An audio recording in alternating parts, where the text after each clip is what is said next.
All right. Hello, everybody. Welcome to the class. We're on Zoom and we're also on Instagram. I see we have some people joining in on Instagram. Hi, Claire. Hi, Brooke. Hi, hi, Dominican girl. How you doing?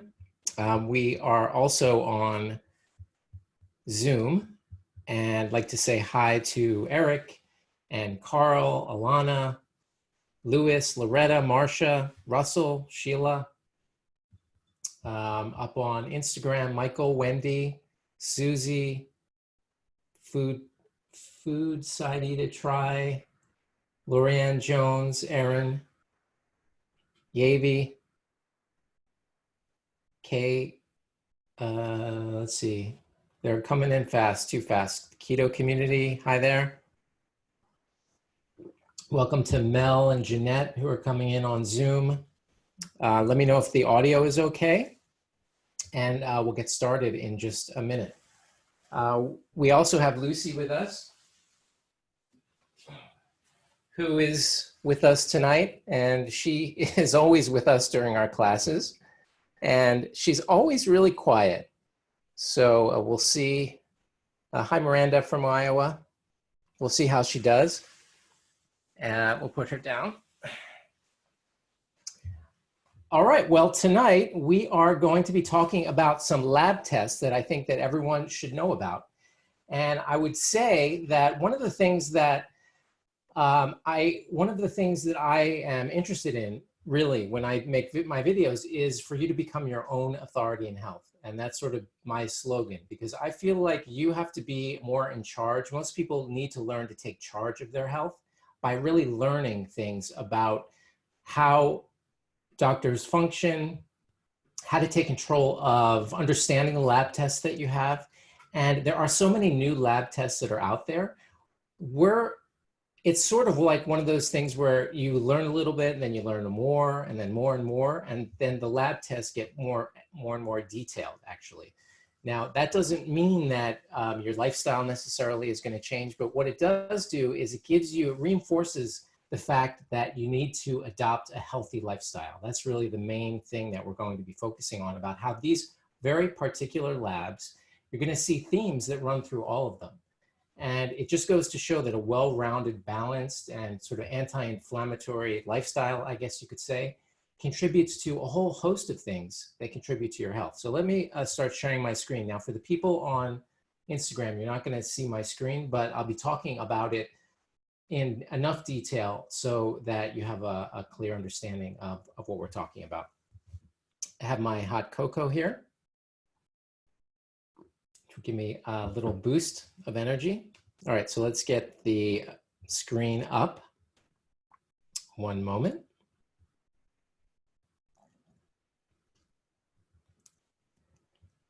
Okay, let's see here.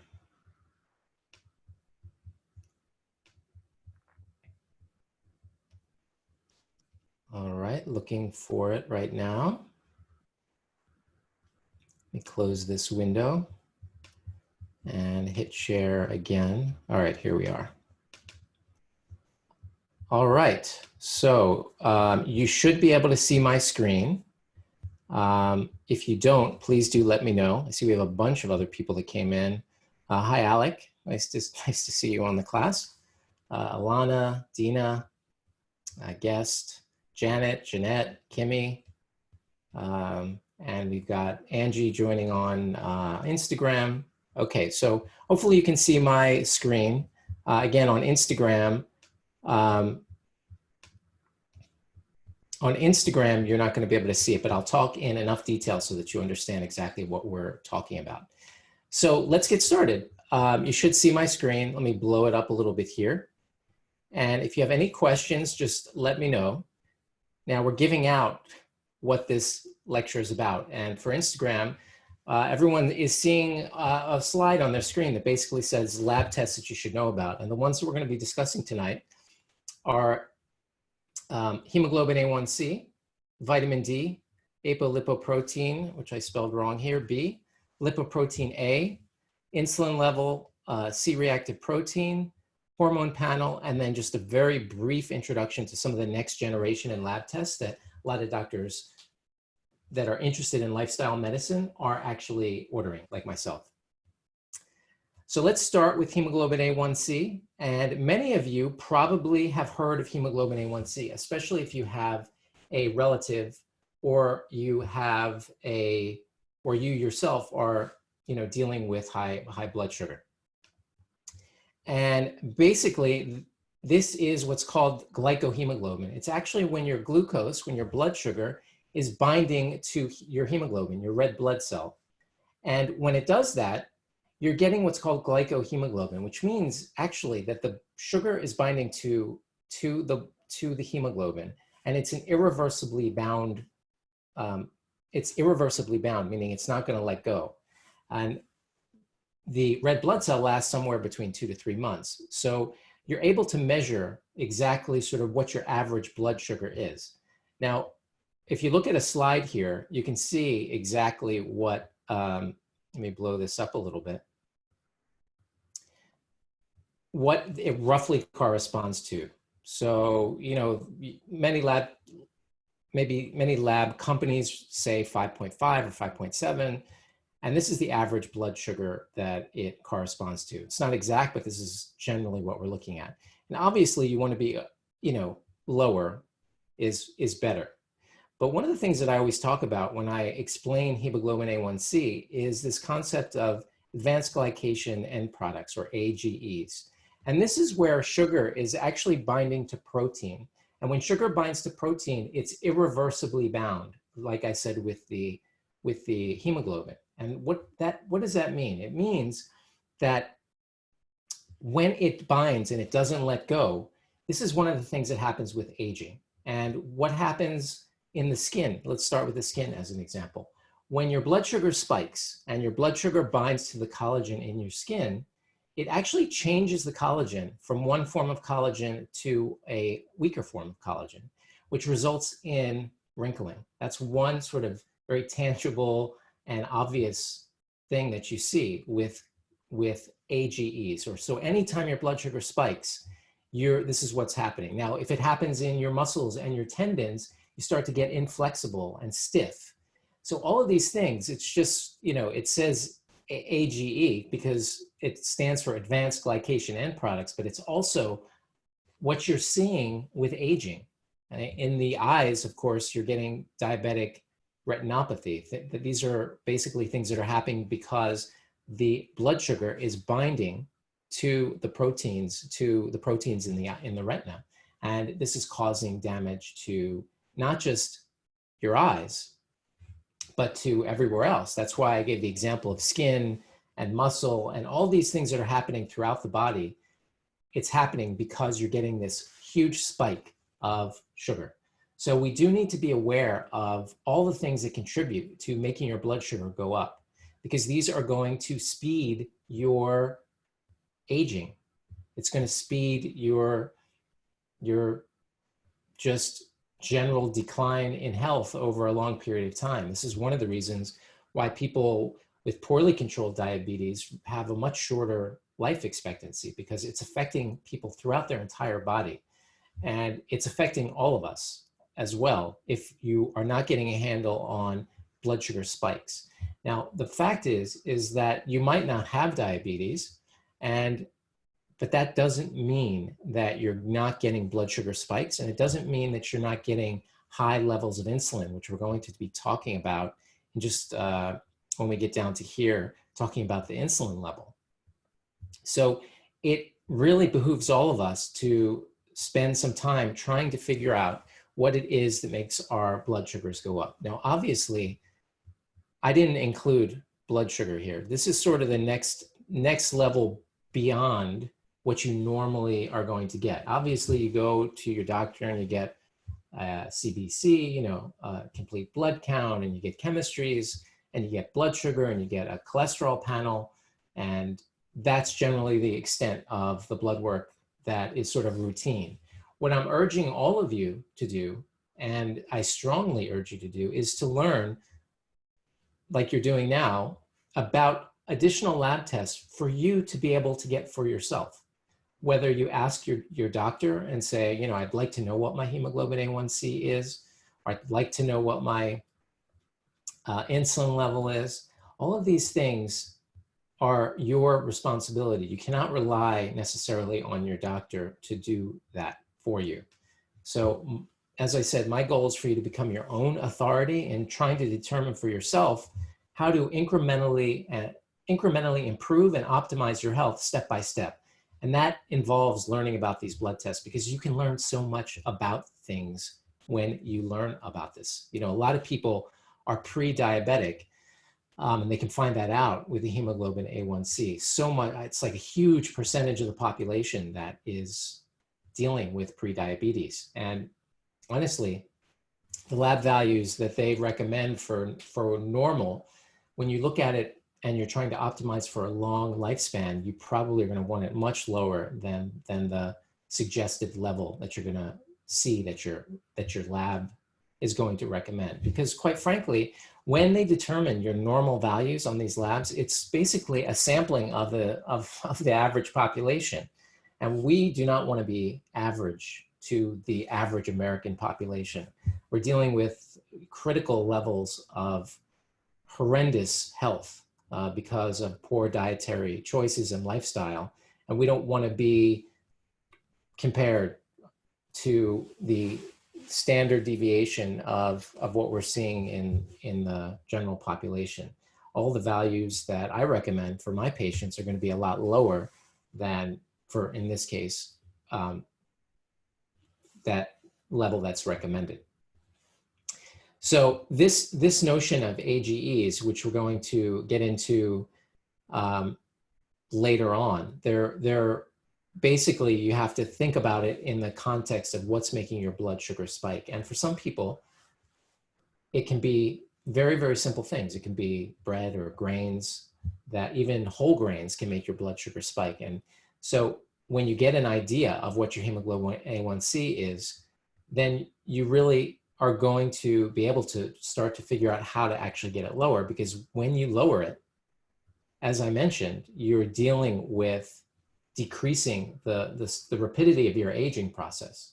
That's why this is not just an indicator of blood sugar and diabetes. It's an indicator of overall aging in the context of blood sugar.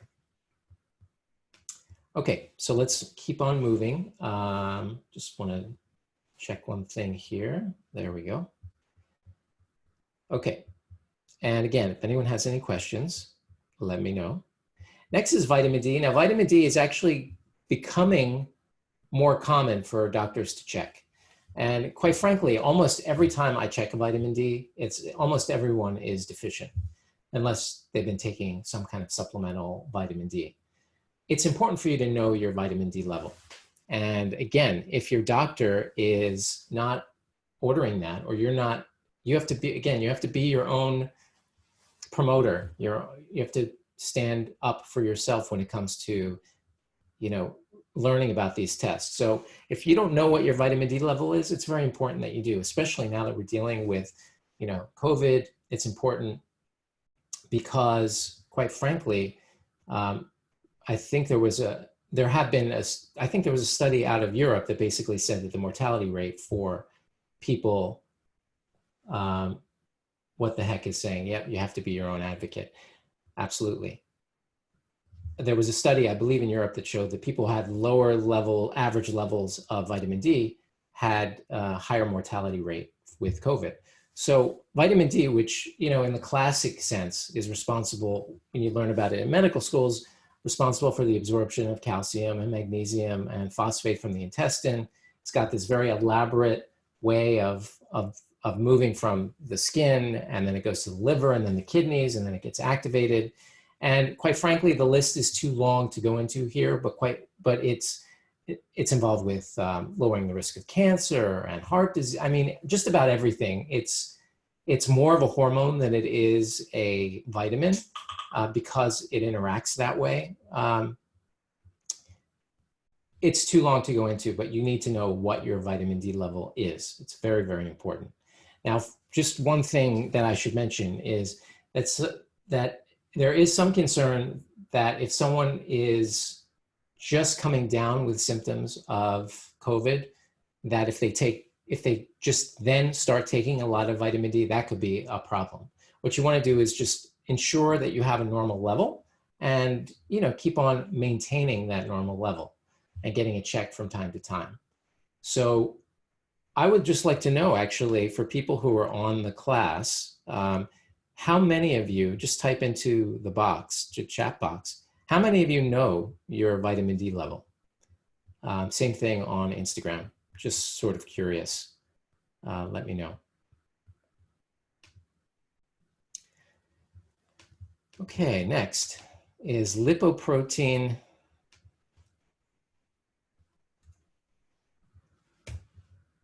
Lipoprotein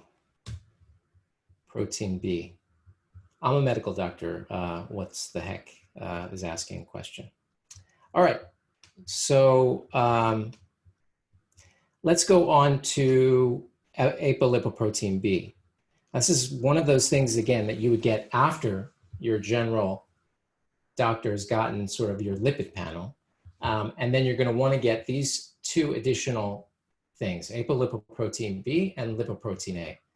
Apolipoprotein B is becoming a lot more well-known. It's basically a protein on the surface of LDL. And what's really remarkable about it is that there's emerging evidence that shows that reducing it is associated with regression of plaque. And for a long time, you know, that's sort of been the holy grail. How do we actually reduce the plaque that's in the arteries?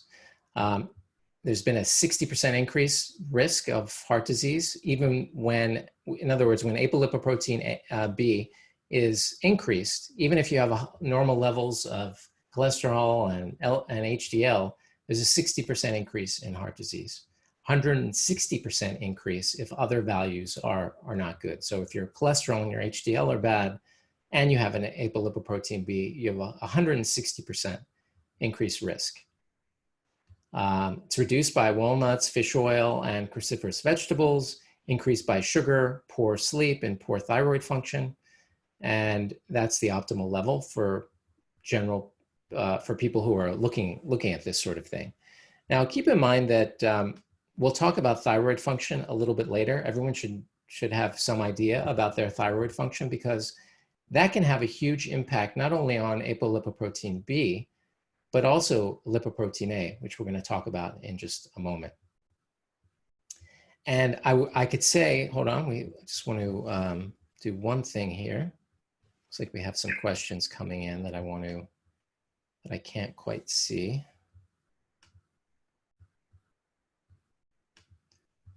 Okay. Let's see here. Okay. So let's pause for some questions. So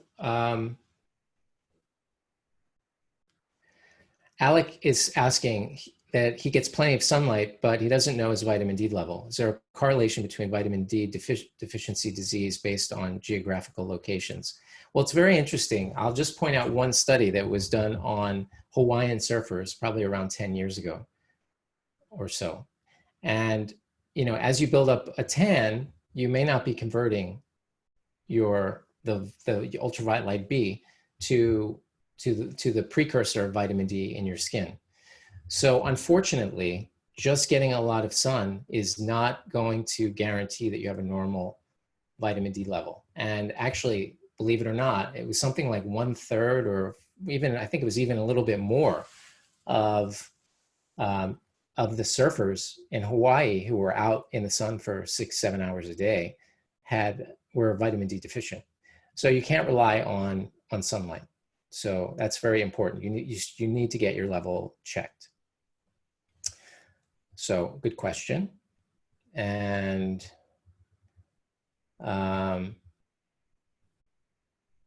okay. All right, let's get back to the class. And it looks like I'm not going to be discussing optimal levels. We have a couple questions about optimal levels. If that's something you want to talk about after the class, you can. It's too much of a rabbit hole, and it depends somewhat on some of the other values. So I'm not going to go into specific levels of any of these tests. Okay, so let's zoom in again. And let's close apolipoprotein B and talk about lipoprotein A. Now, lipoprotein A is one of those things that we are starting to hear more and more about. There was Oprah's personal trainer, his name is escaping me at the moment, who was, I believe, 48, 49, and basically dropped and had a heart attack in the gym. He was fit and his cholesterol levels were normal. Turned out he had lipoprotein, high levels of lipoprotein A. And there was a runner way back in the 80s. They really think probably he had elevated lipoprotein A. Most people, oddly enough, with lipoprotein A are, oh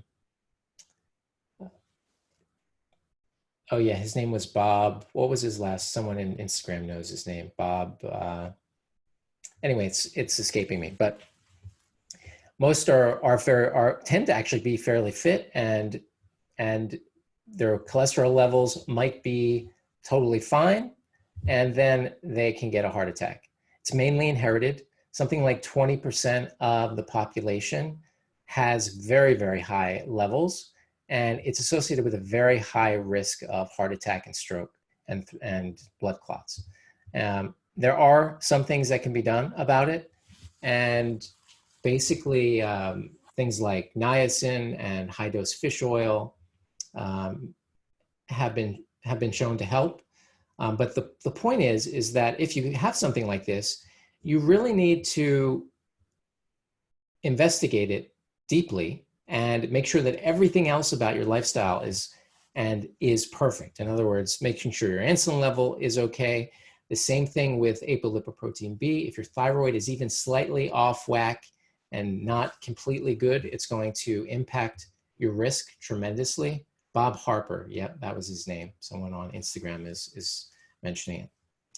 And when you have that, it's also probably a good idea to get a coronary calcium scan, where they do a CT of the arteries in your heart. And these are actually fairly inexpensive, and you can search your local university setting, university hospital, and they have a lot of the preventive cardiology departments in the universities actually have programs for people to get these tests. And it's a very quick CT. There is some radiation associated with a CAT scan, but it gives you a look at the inside of your arteries to see what your risk is.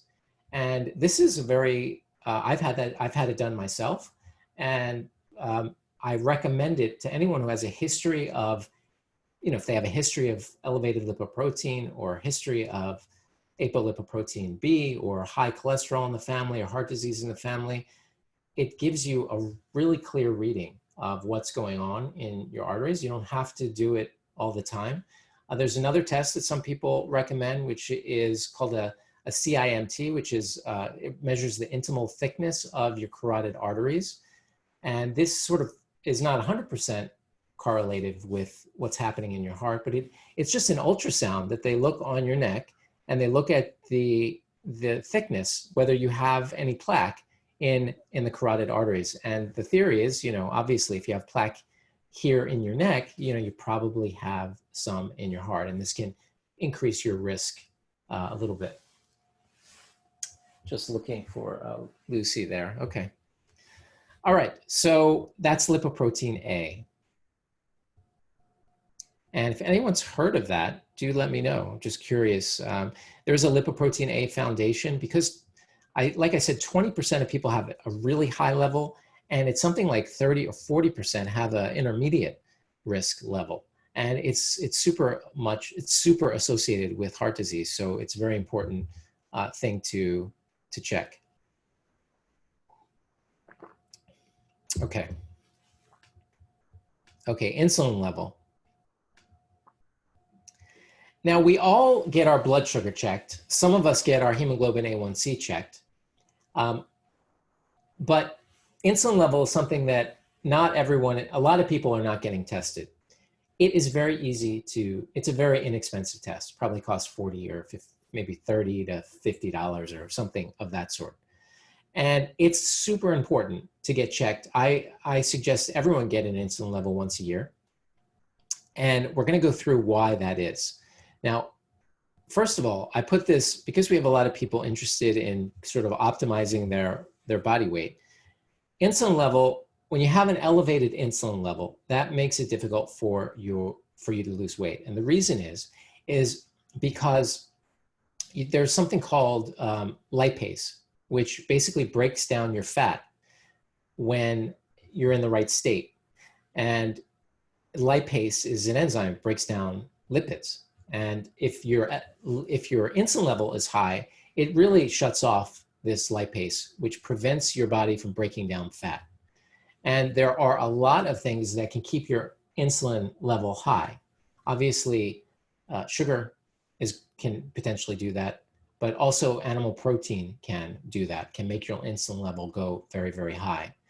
And what I wrote here is very important to sort of internalize. Even in the absence of high blood sugar, you can have insulin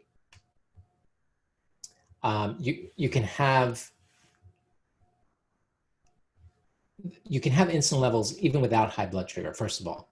And the reason is because if you have a high sugar meal, your insulin levels are going to rise, and they may do a good job at bringing your blood sugar down. Now, at some point, eventually, you're going to develop insulin sensitivity, and you're going to turn into a pre-diabetic and then a diabetic.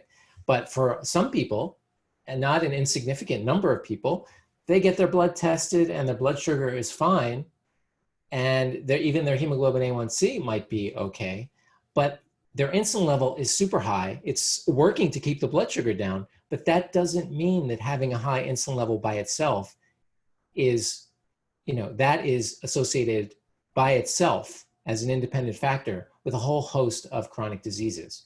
It is a growth hormone. Insulin is a growth hormone. And as such, it's associated with cancer because it promotes cell growth, but also associated with Alzheimer's, high blood pressure, heart disease, associated with an insulin level, which, just to repeat, to hammer this point home, your blood sugar can be totally fine and you can still have a high insulin level. The way you get insulin level down is to boost AMPK, and that's sort of like the master switch of the cell. And sorry, I'm just looking at all the questions coming in.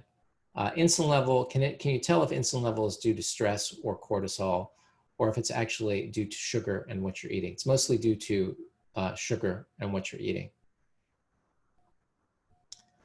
Cortisol can make your blood sugar go up. I don't think it tends to make your insulin level go up. So I think that those are two different things. But thank you for your question.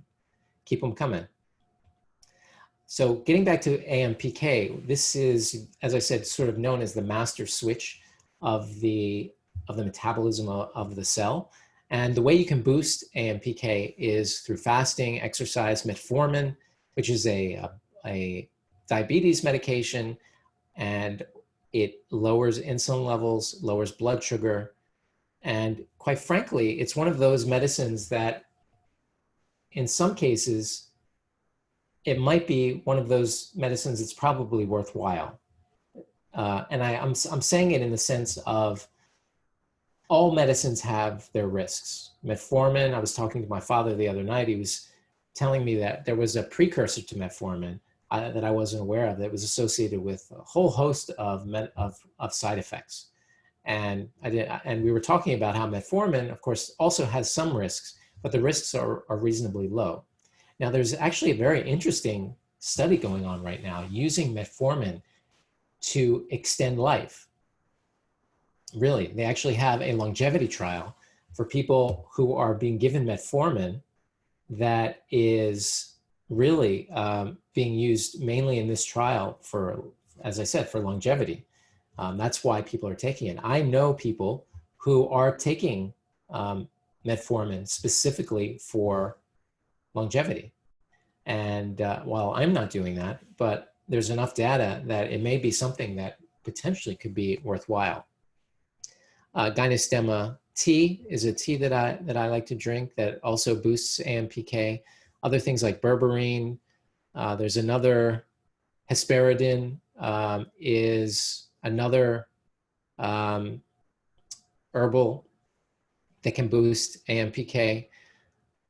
But fasting, exercise is always going to be your best bet. And I hope you're going to see, you know, thyroid popping up with apolipoprotein B and lipoprotein A. And we're dealing with blood sugar and insulin, which, you know, obviously are related. And you're going to see, you know, patterns running through this whole thing as we continue to go on. Okay, let's move on to the next one. Okay, we have CRP, C-reactive protein. And let's close some of these things down. Now, this is one of those tests that measures your inflammation. And we've spoken in many classes back. And I was sort of looking back. We've now been doing this for, I think we're on somewhere like the 8th or 9th week. And my hair is progressively getting much longer because it was before, we started just before everything shut down.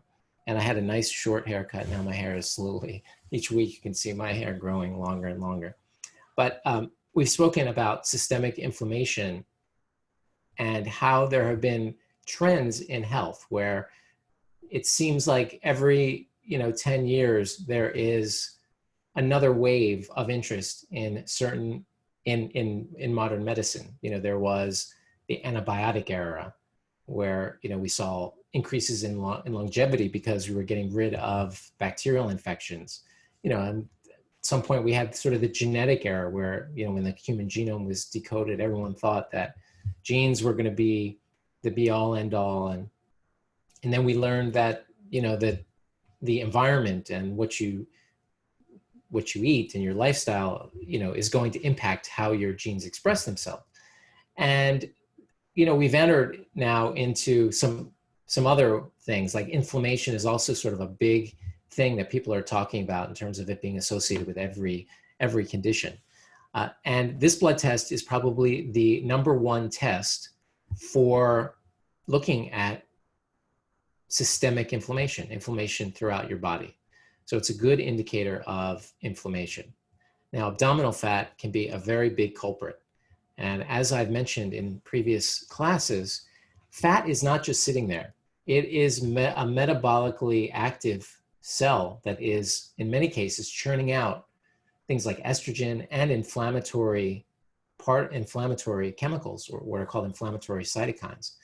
And the abdominal fat, especially the visceral fat, the fat that surrounds your organs, is majorly inflammatory. I mean, that is just churning out inflammation, which is going to affect your risk for a whole host of conditions throughout your entire body by the inflammation that is being caused by this abdominal fat. So how is it that abdominal fat can cause inflammation throughout the body? And the way that it's doing that is it's by these what are called cytokines. And when they get released and go through the bloodstream, they are basically recruiting cells that cause inflammation. And you see elevated cytokine levels on a whole host of inflammatory and autoimmune diseases. And a lot of the biological medicines, the medicines that you see commercials on TV about, a lot of them work by reducing one of these cytokines or a whole pathway of cytokines. And if we can get rid of the abdominal fat, especially the visceral fat, as I said, the fat surrounding the organs, you can really reduce the level of inflammation throughout the entire body. And that's why some doctors, believe it or not, just tend to poo-poo the fact that you can have such a dramatic impact on your overall health by reducing your fat.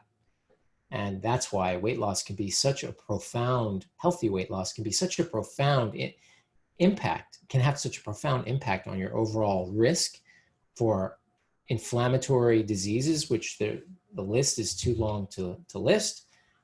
That's why it's so important. And if you can come up with a way of reducing abdominal fat, even better. Now, the visceral fat around the organs is often the last to go. It's sort of, a lot of people, when they're going through weight loss, they get stuck. They plateau and they have a little bit left around their abdomen. And if you can get rid of that last amount, then it's really great. Now, one of the things that does that, which I spoke about on Sunday in one of my classes, is something called biological or simulated fasting. And we have a fasting group that's getting started next week. And it's basically a 5-day fast. And but with food. So you can actually simulate the effects of fasting. And it's been studied at the USC Center for Gerontology, or the Study of Aging, that this 5-day fast is very effective at getting rid of visceral fat. And so it's a very interesting thing because it's easy. It's 5 days. If you're interested in more information about that, then go to miraclenoodle.com and then type in Pareto at the search bar, Pareto, and you'll see a little bit of information about that as well. Now, there's CRP, and then there's high sensitivity CRP, which is more associated with heart disease. But it's also associated with high blood pressure and, interestingly, atrial fibrillation. There's always been sort of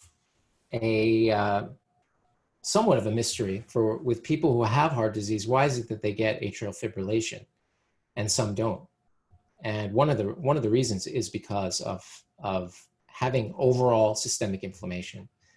And I know people who have really, have had, unfortunately, from years of having heart disease, now they're eating a very anti-inflammatory diet, but they never developed atrial fibrillation. And then sometimes you'll see someone, so there is some association. Now, I put this in here only, this is from the Life Extension Foundation, I believe, and basically goes into what you're going to see that is going to lower CRP. And let me blow it up a little bit more. And there's a ton of things here. I'm not going to go through all these, but you're going to see, obviously things that sort of make sense. Curcumin, which is from turmeric, we know it's an anti-inflammatory, and ginger and green tea and magnesium and probiotics and omega-3s and quercetin when given with vitamin C, and a whole bunch of things, keeping your vitamin D level normal. They says here, higher vitamin D levels correlated with lower CRP in rheumatoid arthritis, and zinc and different combinations, resveratrol, which is the red, found in grape juice or wine. So obviously all these things we already know are anti-inflammatory, but these have all been associated with decreases, some of which are pretty significant. Vitamin C associated with 24% reduced CRP in smokers. So some very interesting things here. All right, well, lower levels of CRP associated with increased survival. Now, of course, that makes sense. We're dealing with inflammation. And I put this in here more for myself to not forget about high temperature cooked foods as a contributing factor to inflammation. So let's speak about that for just a moment. When you get charred food, that's very much like the advanced glycation end products that we spoke about when we're talking about hemoglobin A1C. And they are very inflammatory in the body, especially things like browned beef, grilled beef, grilled chicken. These things taste fabulous, but unfortunately they contribute to the overall inflammation of your body. And unfortunately, we need to be aware of that. So how do you make tasty food that is not going to contribute to this? Well, first let's talk about cooking methods. So pressure cooking, well, let's talk about boiling first. So if you cook with water, the temperature is never going to get super high, and you're not going to create these things that are going to increase the inflammation in your body. Grilling is going to be the worst, obviously. Braising food is going to be a good idea. And cooking anything in a slow cooker would be fabulous. Pressure cooking, even though it goes higher, is not nearly going to be as high as what you're going to get with grilled beef or grilled chicken or something like that. So we tend to forget this. I tend to forget. That's why I put it in here to remind myself to mention it in the class. And we should always learn how to make things by braising, by slow cooking, by pressure cooking. And really, if you can get those cooking techniques down, which are very, very easy. I mean, if you have an Instant Pot, I probably mention the Instant Pot every class because it's just the easiest way for you to get healthy food in a quick fashion. You just basically throw what you've got into an Instant Pot with, a good can of your favorite, tomato sauce and some spices in it. It almost always comes out good. And you're not grilling, you're not, you can add some meat and make a beef stew or something of that sort. It's really when you brown meats and overcook meats and foods that you're going to get this sort of net inflammatory effect to the food. All right, let's keep on moving. Someone's asking, where do they get the noodles online? miraclenoodle.com is the best place. Okay. Next is, let me close this. Next is a hormonal panel. And yes, we do ship to Canada, by the way. We have a warehouse in Canada. Now, I'm not going to go through, I'm going to wind up very, very soon. So if you have any questions, please do let me know. But I'm not going to go through, I think everyone should get a hormone panel once a year. And those require some help with understanding the results. Now, I just want to go back one step and remind you, because again, as I said in the very beginning, you can order these tests on your own. There are labs. Obviously, it'd be nice if your doctor ordered them for you. That would be fabulous. But you cannot rely necessarily on your doctor to, some doctors will be defensive when you tell them, I want to get this test or that test. Depends on what your doctor's like. The point is that there are labs now around the country that you can order labs on your own. And I believe some doctors are very much against this because they're afraid that people will misinterpret the results. And that does happen on occasion, unfortunately. And there have been some, lawsuits, mistaken lawsuits because of misinterpretation. Obviously, they usually get dropped because the patient is not interpreting the result correctly. So there can be issues with this. But at the same time, it's also very empowering for people who are interested in learning about how to take more control over their health. So I am perfectly and so much in favor of people either requesting, if someone requests from me to order a test, I order it, or you just go and you do it yourself. Many labs across the country. Here in Florida, we have Life Extension Foundation, which I've mentioned a couple times. They have a full lab. You just go in, you can order your own tests, pay for them. One advantage of working with your doctor is a lot of times these lab tests can be covered by insurance if there's an indication. And usually you can get an indication, like an extended hormone panel, that can be covered as you get older because it can be part of the upkeep of your body. This is an example of what you would get at Life Extension Foundation down here in Florida. This is what they would get for men, which would include obviously TSH and free T3, T4. These are all thyroid tests, as well as DHT, which you would see in men. And then with women, it's very similar, no DHT, but a similar panel. I'm not going to go through all these. That would require a whole other lecture, and we're actually getting close to the hour. Okay, so now let's look back at what we've spoken about briefly and see if we can come up with why maybe we don't have to get these labs. Well, I think you do. But if we look at this from a lifestyle perspective, if you're not overeating animal protein and sugar, you probably are going to have a decent hemoglobin A1C. Vitamin D, you almost have to get checked. You cannot rely on sun.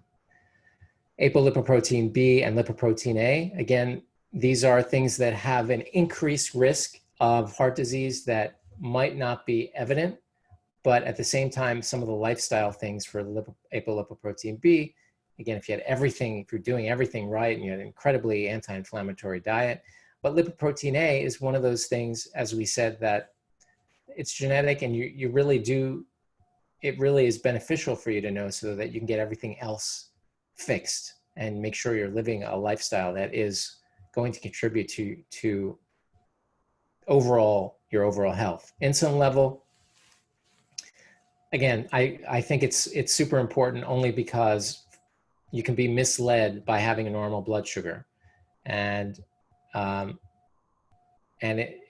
it's associated with a significant risk of increased chronic disease. C-reactive protein, again, how valuable is it for you to know what the net inflammatory load on your body is? Maybe you have some kind of environmental toxins that are increasing your net inflammatory effect. There's a whole host of reasons why you can be inflamed. And so I also think this is an incredibly valuable test. And then the hormonal panel. And so that's why there's lots of other tests that I could have put on here. Ferritin is one. I could list a whole host of them, but these were the ones that I think everyone, because it covers so many things, I think this is really a list that you should write down and get done for yourself. Now, I wanted to close because I got an email from a lab that I use, and they're a lab called Vibrant. They have two divisions. One's called Vibrant America, and then the other one's called Vibrant Wellness. And they have there's a couple labs. One's called Genova Diagnostics. This one's called Vibrant. There's several of these next generation lab tests that people who are practicing something called functional medicine use.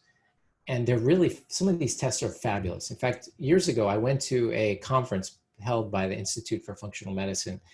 And I thought, given that I like to read about lifestyle medicine and various dietary interventions, I thought that I would know I thought I would really know a lot of what they were talking about. And I got in there and they were talking about lab tests, I had never even heard of before. And so there's a whole new generation of lab tests that are fabulous. And I wanted to go through a few of them before we sign off for the evening. So food sensitivity, which you can get from your Quest or your LabCorp, the problem is the tests are not necessarily as sensitive and specific as you can get with some of the new generation of tests, because the tests are done using a different technique. As an example, there are some people who will react to cooked things versus raw things. And you're not going to get those results from your standard LabCorp or your Quest tests. This is an example of how they're checking dairy. They're checking casomorphone, cow, goat, wheat, beta-casein. They're doing all the fish, shellfish. And it's very helpful if you think there are food sensitivities. And if you're doing sort of a complete overhaul and checking all kinds of things, then it's really awesome to be able to see if there's anything here that is, shows up. Now, just because it shows up doesn't mean that it's having, a huge impact on your health. But we are all so incredibly unique. And when you get some of these tests, it just allows you to get a better understanding of your body and what makes you unique. I mean, this is all the fruits they check: apple, apricot, avocado. You don't get this valuable of a test with just your standard test.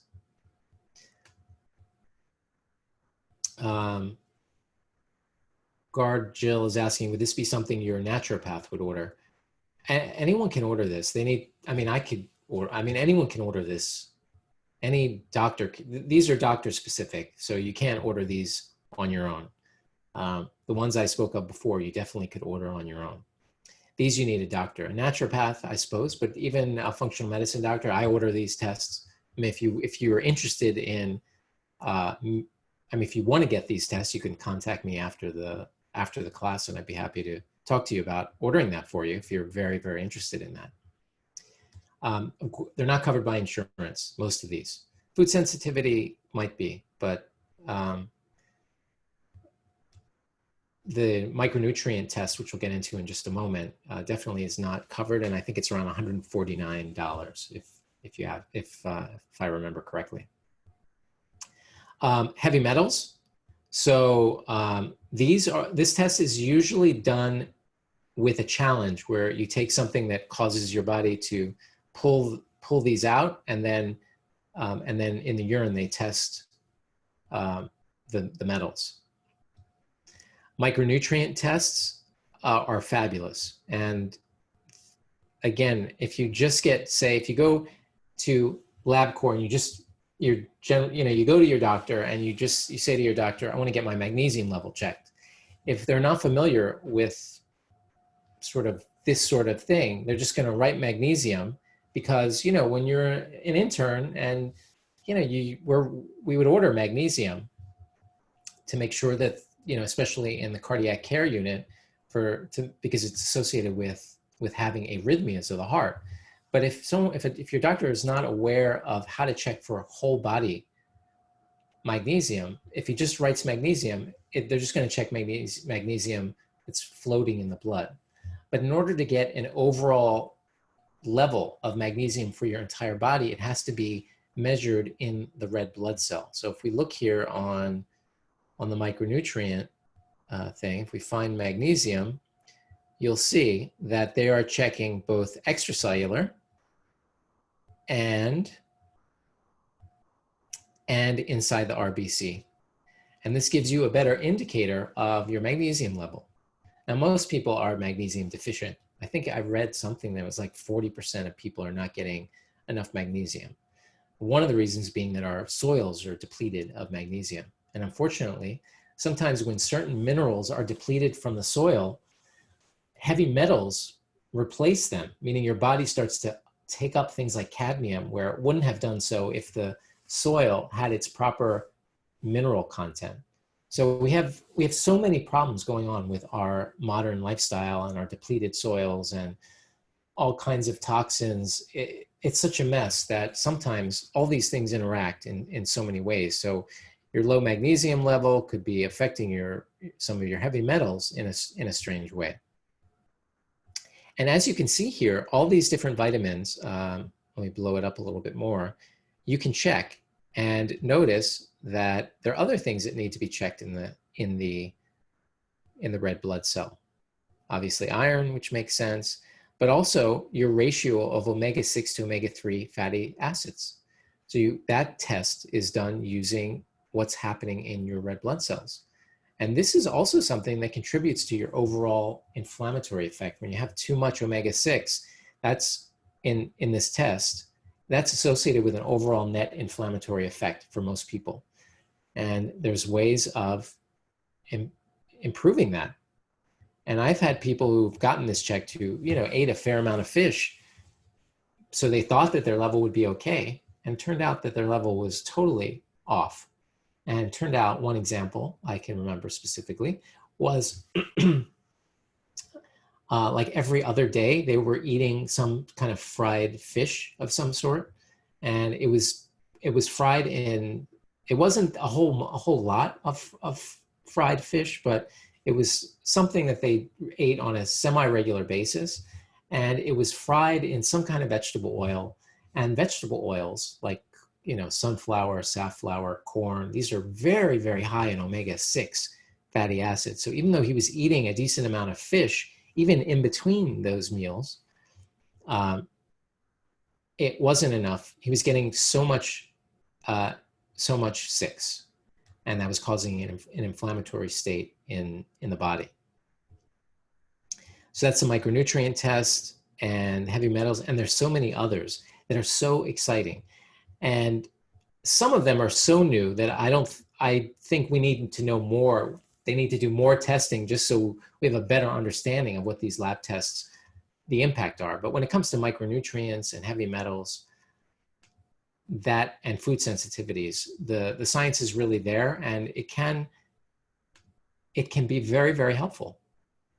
I'll say again, though, that if you get one of these elevated, again, it doesn't mean that you found the answer to your problems, because your body is such a wondrous and miraculous but complex thing that there's so many different interacting things in your body that it's something that you need to look, you need to learn about it in a way so that you can look at yourself as a unique being, and everyone's got their own fingerprint. Well, you can look at all of these as the interplay of all these lab tests as sort of your fingerprint. And what can you do from a lifestyle perspective to really get things in order? So I'll put all these up here again if you want to write them down. As someone asked on Instagram, if you're interested in doing advanced lab tests, send an email to Heidi@miraclenoodle.com, and we can talk more about that. I do order tests for people. They have to become sort of my patient, but we can do, especially now, we have, telemedicine portals. I have one in particular that people want to do some more advanced blood tests, or even some of these other tests, and you're interested in pursuing this a little further. Again, most of these you can order on your own, but if you wanted help with discussing the results and what to do to impact your, let's say your hemoglobin A1C has been creeping up and you want help with that, just send a note again to Heidi@miraclenoodle.com, and she'll get you set up on a website that I have called Fruit Street, which is a HIPAA-compliant telemedicine portal, protects your information. And if you're interested, I'd be happy to order some of these tests. I love ordering them, and because they are empowering. They really are. Lab tests are not empowering when you don't understand them and you just go in and your doctor says, your hemoglobin A1C is high, cut down your sugar. How much more empowering is it, I'm asking you directly, is it now that you know that it's associated with sugar binding to protein, affecting your overall aging rate?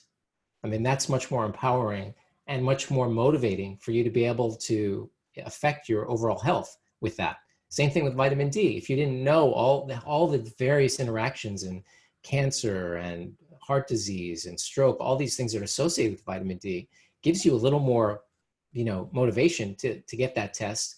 And maybe it gives you a little more motivation to take a supplement, which most people need to take.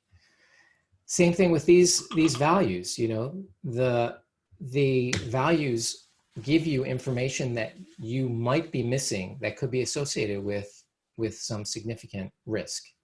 When it comes to thyroid conditions, that really deserves its own class, but nonetheless, getting thyroid is one of those other things that affects everything. As I spoke about with both apolipoprotein B and lipoprotein A, when your thyroid is off, these are also off. But it also affects so many other things. Your metabolic rate and your actually immune function is impacted, and your sleep. So many things are an interplay when it comes to thyroid. So that obviously is something that doctors generally get, but they don't necessarily get a full thyroid panel. And if you're having symptoms associated with that, then it is important as well. This overall inflammatory effect, hormone panel, etc. So that is the class. Thank you so much for attending. I'll stay on for just a moment. And if you have any questions, again, we did make it to the full hour. And let me put my screen down just a little bit here. Looks like Instagram's going to auto sign off. I guess there's like an hour limit, I would imagine. So for Instagram, thank you. Okay, so Loretta is asking, okay, so let's see here. Sorry, I see there's a lot of questions here. Yeah, Jim Fix was we think, the theory is that Jim Fix he probably had lipoprotein A. I don't think we know for sure about that. How often would we test for vitamin D levels? Is there a correlation between, oh, sorry, we already did that one. So is this more for risk of stroke? I would imagine that lipoprotein A definitely has a higher risk for stroke.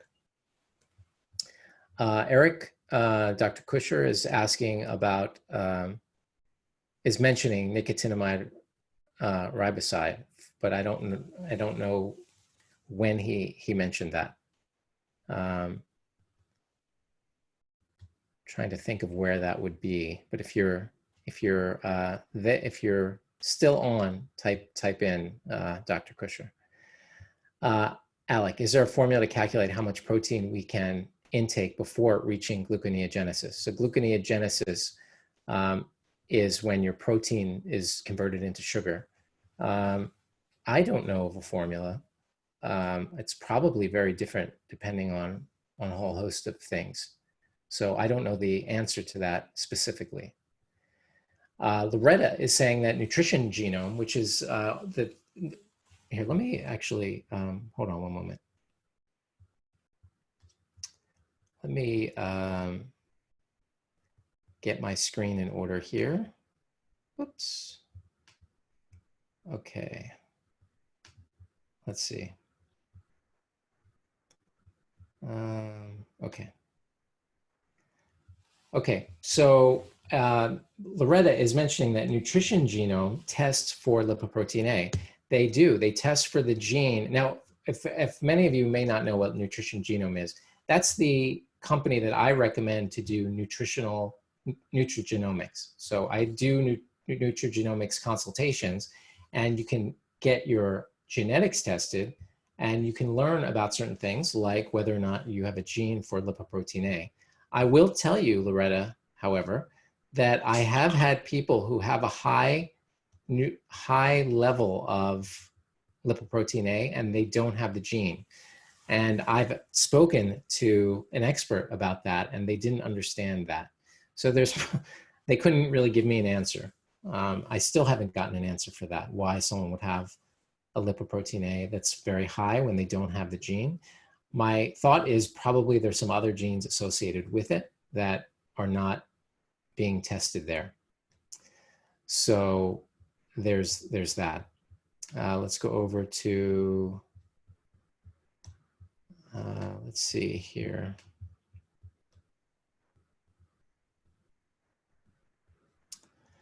Okay, I think that's it. Those are all the questions. Oh, sorry, Loretta's asking, how often will we test for vitamin D levels? Honestly, once a year is probably fine. Is it possible to get too much if taking supplements? Good question. The answer, I think, is yes, but there are many doctors who say that who recommend very high levels, who said they've never had any negative results. But to me, it doesn't make sense at all, which to me means that if you have too high of a level, it's probably upsetting something else that's going on. You know, vitamin D interacts with vitamin K, and zinc interacts with copper, and there's all kinds of interesting interplays between all of these vitamins. So I think that you should get checked and you shouldn't go too high, even though you'll hear a lot of people say that that's not important. I think it just makes logical sense that if you go too high, you're going to upset something else that you probably don't want. Maybe you're not going to drop dead or have some kind of crazy thing happen, but in the sense of balance, it doesn't make a whole lot of sense. So I think you can take too much for sure. And you should get your level checked. Any other questions?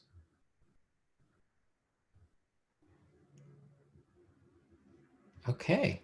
Well, thank you all for, oh, looks like someone, how far out of, Sheila's asking, how far out of normal limits is considered to repeat tests? It really depends on the individual test. So you can ask me, if you have anything specific, let me know. But it depends on the test. All right, well, it looks like Lucy, I think you can probably, can you see her sleeping there on the, I don't think I want to wake her up. Let me see. Lucy. Oh no, she's not asleep. All right, well, thank you all for attending tonight. And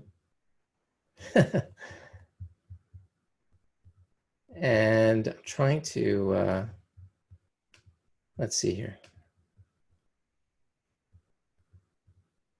Okay, well, thank you again. Lucy says good night. And I say good night as well. Thanks, everyone, for your attention and for sticking around for the whole class. And take care. Have a great night.